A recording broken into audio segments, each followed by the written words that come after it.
de Natal, daqui a pouco é Ano Novo. É isso que eu falei, ó. Quero ver Papai Noel. Ah, eu fiquei sabendo que era Natal.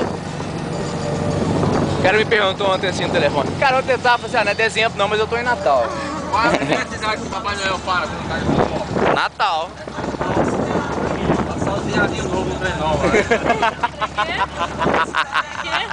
Pegar os viadinhos novos pra botar no trenó.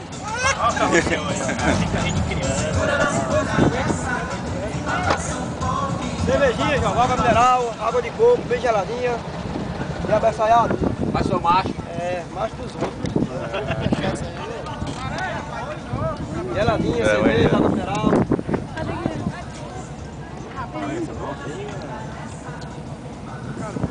Geladinha, viu, João? É, bicho. E aí? Beleza, né? Olha, Roberto, imagina esse carro fazendo as manobras radicais. Não dá. É isso que eu falei pra você. Né? Vai tombar. O ponto de gravidade dele é muito alto. É. Não, é. Bem triste. Agora, em relação ao conforto, Dá um dia de coco, uma cervejinha gelada aí, viu, João? Bom pra promoção, batendo ponto. Promoção é R$2 então, tô te filmando. R$2 a Skol?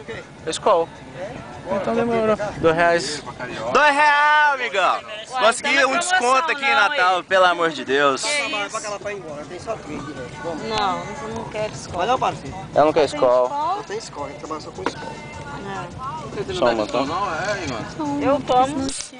Tá gelada. Sabe aquele Tá pedaço gelada? que não Ela tem não tá tudo com pra cara de comer? gelada. Tá gelada. Aí, Aí, moça, uma só na última. cerveja que você gosta. Eu gosto de Brahma, eu gosto de Kaiser, Boêmia. Quer uma cervejinha? Essa tá gelada. Ninguém gosta de Oi? não gosta de escola.